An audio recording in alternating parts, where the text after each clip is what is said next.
Hi hello ಎಲ್ರಿಗೂ ನಮಸ್ಕಾರ. Welcome to my YouTube channel. ಈ ಒಂದು ವಿಡಿಯೋದಲ್ಲಿ ಈ ವರ್ಷದ ಅಕ್ಷಯ ತೃತೀಯ ನಮ್ಮ ಮನೆಯಲ್ಲಿ ಯಾವ ರೀತಿ ಪೂಜೆ ಮಾಡಿದೆ, ಅಕ್ಷಯ ತೃತೀಯ ಪೂಜೆ ಹೇಗೆ ಮಾಡಿದೆ ಅನ್ನೋದ್ರ ಬಗ್ಗೆ ನಾನು ಈ ವಿಡಿಯೋದಲ್ಲಿ ಹಂಚ್ಕೊತಾ ಇದ್ದೀನಿ. ಮತ್ತು ಈ ವಿಡಿಯೋ ನನ್ನ ಯೂಟ್ಯೂಬ್ ಚಾನಲ್ನ ಮೊದಲನೇ ವಿಡಿಯೋ ಆಗಿರುತ್ತೆ. ಮತ್ತು ನನ್ನ ಇದು ಮೊದಲನೇ ಪ್ರಯತ್ನ. ನಿಮ್ಮೆಲ್ಲರ ಸಪೋರ್ಟ್ ಬೇಕು ನನಗೆ. ನೀವೆಲ್ಲರೂ ಸಪೋರ್ಟ್ ಮಾಡ್ತೀರಾ ಅಂತ ಅಂದ್ಕೊಂಡಿದ್ದೀನಿ. ಈ ವಿಡಿಯೋದಲ್ಲಿ ಏನೇ ಮಿಸ್ಟೇಕ್ ಇದ್ದರೂ ನೀವು ನನಗೆ ಕಮೆಂಟ್ ಬಾಕ್ಸಲ್ಲಿ ತಿಳಿಸಿ. ಅದನ್ನ ಏನಾದರೂ ಚೇಂಜಸ್ ಏನಾದರೂ ಮಾಡ್ಕೊಬೇಕು ಅಂತ ಅಂದರೆ ನಾನು ಚೇಂಜಸ್ ಮಾಡ್ಕೊತೀನಿ. ನಾನು ಪ್ರಯತ್ನ ಮಾಡ್ತೀನಿ ಚೇಂಜಸ್ ಮಾಡ್ಕೊಳ್ಳೋದಕ್ಕೆ. ಹಾಗಿದ್ರೆ ಬನ್ನಿ ನೋಡೋಣ. ಫಸ್ಟಿಗೆ ಪೂಜೆಗೆ ನಾನು ಏನೇನೆಲ್ಲ ಮಾಡಿದೆ ಅನ್ನೋದ್ರ ಬಗ್ಗೆ ನಾನು ಈ ವಿಡಿಯೋದಲ್ಲಿ ಹೇಳ್ತೀನಿ. ಯಾವ ಥರ ಪೂಜೆ ಮಾಡಿದೆ ಅನ್ನೋದ್ರ ಬಗ್ಗೆ ಬನ್ನಿ ನೋಡೋಣ. ಹಾಗಾದರೆ ಯಾವ ಥರ ಪೂಜೆ ಮಾಡಿದೆ ಅಂತ. ಪೂಜೆಗೆ ನಾನು ಏನೇನು ಐಟಮ್ ತೊಗೊಂಡಿದ್ದೆ ಅಂತ ಹೇಳ್ತೀನಿ. ಮೊದಲಿಗೆ ಮಣ್ಣಿನ ಮಡಕೆ ತೊಗೊಂಡಿದ್ದೆ, ಉಪ್ಪು, ಬೆಲ್ಲ, ತೊಗರಿಬೇಳೆ, ಅಕ್ಕಿ ಮತ್ತು ಲಕ್ಷ್ಮೀ ಪೂಜೆಗೆ ಹಾಕೋ ಐಟಮ್ಸು, ಅರಿಶಿನ, ಕುಂಕುಮ, ಗಂಧ ಎಲ್ಲ ಐಟಮ್ಸು ತೊಗೊಂಡಿದ್ದೆ. ಈಗ ನಾನು ಪೂಜೆಗೆ ಹೇಗೆ ನಾನು ರೆಡಿ ಮಾಡಿಕೊಂಡೆ ಅಂತ ಹೇಳ್ತೀನಿ. ಒಂದು ಪ್ಲೇಟ್ಗೆ ಅರಿಶಿನ ಮತ್ತು ಗಂಧನ ತೊಗೊಂಡು ಮತ್ತು ಅದನ್ನು ಮಿಕ್ಸ್ ಮಾಡ್ಕೊಂಡಿದ್ದೀನಿ. ನೀರಲ್ಲಿ ಮಿಕ್ಸ್ ಮಾಡಿಕೊಂಡು ಮಣ್ಣಿನ ಮಡಿಕೆ ತೊಗೊಂಡಿದ್ದೀನಲ್ಲ, ಆ ಮಣ್ಣಿನ ಮಡಿಕೆಗೆ ಹಚ್ಚಬೇಕು. ಸುತ್ತ ಮೇಲ್ಭಾಗಕ್ಕೆ ಮಣ್ಣಿನ ಮಡಿಕೆ ಮೇಲ್ಭಾಗಕ್ಕೆ ಸುತ್ತ ನಾವು ಗಂಧ ಮತ್ತು ಅರಿಶಿನ ನಾವು ಮಿಕ್ಸ್ ಮಾಡ್ಕೊಂಡಿದ್ವಲ್ಲ ಅದರಿಂದ ಹಚ್ಚಬೇಕು. ಅದು ಹಚ್ಚಿ ಒಂದು 10 ಸೆಕೆಂಡ್ಸ್ಗೆ ಇದು ನೋಡಿ ಈ ಥರ ಡ್ರೈ ಆಗುತ್ತೆ. ಇದು ಡ್ರೈ ಆಗಿದ ಮೇಲೆ ಕುಂಕುಮ ಹಚ್ಚಿದ್ದೀನಿ. ಕುಂಕುಮ ಹಚ್ಚಿ ಆದಮೇಲೆ ಇದಕ್ಕೆ ಒಳಗಡೆ ನಾವು ಮಣ್ಣಿನ ಮಡಿಕೆ ಒಳಗಡೆ ಅರಿಶಿನ ಮತ್ತು ಕುಂಕುಮ ಮತ್ತು ಗಂಧ ಮೂರನ್ನು ನಾನು ಮಣ್ಣಿನ ಮಡಿಕೆ ಒಳಗಡೆ ಹಾಕಿದ್ದೀನಿ.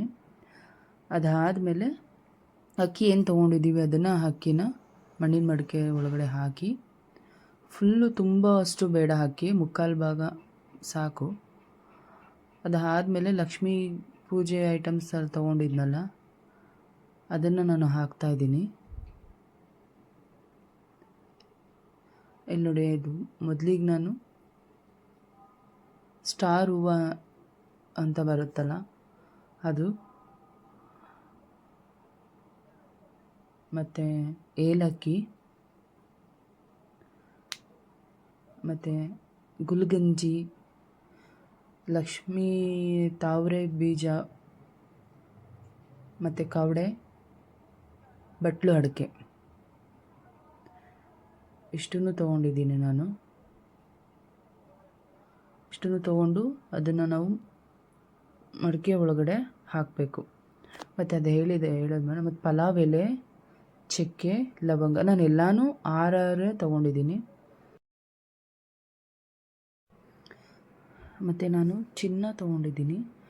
ಚಿನ್ನ ಅಂದರೆ ತುಂಬ ಅಂತಲ್ಲ, ಯಾವುದಾದ್ರೂ ಒಂದು ಪೀಸ್ ಚಿನ್ನ ನನ್ನ ಹತ್ರ ಇತ್ತು, ಅದಕ್ಕೆ ಇದನ್ನು ತೊಗೊಂಡು. ಬೆಳ್ಳಿ ಬೇಕಾದರೂ ತೊಗೊಳ್ಬೋದು, ಬೆಳ್ಳಿ ಕಾಯಿನ್ಸ್ ತೊಗೊಬೋದು. ನಾನು ಇದು ನನಗೆ ನಮ್ಮ ಮನೇಲಿ ಇದೇ ಇತ್ತು, ಸೊ ಅದಕ್ಕೆ ನಾನು ಇದನ್ನೇ ಇಟ್ಟು ಪೂಜೆ ಮಾಡ್ತಾಯಿದ್ದೀನಿ.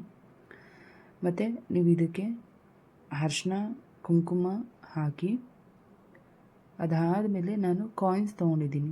6 ಕಾಯಿನ್ಸ್ ತೊಗೊಂಡಿದ್ದೀನಿ. 6 ಕಾಯಿನ್ಸ್ ಅಂದರೆ ನೀವು ಯಾವುದು ಬೇಕಾದರೂ ತೊಗೊಳ್ಳಿ, ಯಾವ ಕಾಯಿನ್ಸ್ ಬೇಕಾದ್ರೂ ಕೊಳ್ಳಿ.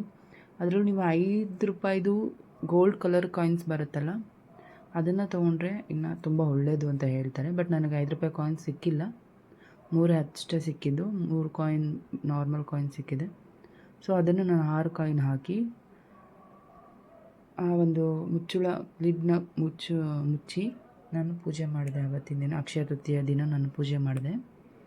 ಈ ಪೂಜೆ ಮಾಡೋದ್ರಿಂದ ನನ್ನ ಒಂದು ನಂಬಿಕೆ, ನಮ್ಮ ಮನೆಯ ಸಮೃದ್ಧಿ ಯಾವಾಗಲೂ ಹೆಚ್ಚಾಗಲಿ, ಮತ್ತು ದಿನಸಿ ಧಾನ್ಯಗಳಿಗೆ ನಮ್ಮ ಮನೇಲಿ ಯಾವತ್ತೂ ಕೊರತೆ ಆಗಲ್ಲ ಅನ್ನೋದು ಒಂದು ನಂಬಿಕೆ ನನಗೆ. ಅಕ್ಷಯ ತೃತೀಯ ಲಕ್ಷ್ಮೀ ದೇವಿನ ನಾವು ಆರಾಧನೆ ಮಾಡೋದ್ರಿಂದ ಆ ಒಂದು ನಂಬಿಕೆ ಇರೋದ್ರಿಂದ ನಾನು ಈ ಪೂಜೆ ಮಾಡ್ತಾಯಿದ್ದೀನಿ. ಈ ವಿಡಿಯೋ ನಿಮಗೆ ಇಷ್ಟ ಆದಲ್ಲಿ ಲೈಕ್ ಮಾಡಿ, ಸಬ್ಸ್ಕ್ರೈಬ್ ಮಾಡಿ. ನನ್ನ ಒಂದು ಪುಟ್ಟ ಪ್ರಯತ್ನಕ್ಕೆ ನಿಮ್ಮೆಲ್ಲರ ಸಪೋರ್ಟು ಬೇಕು. ಸೊ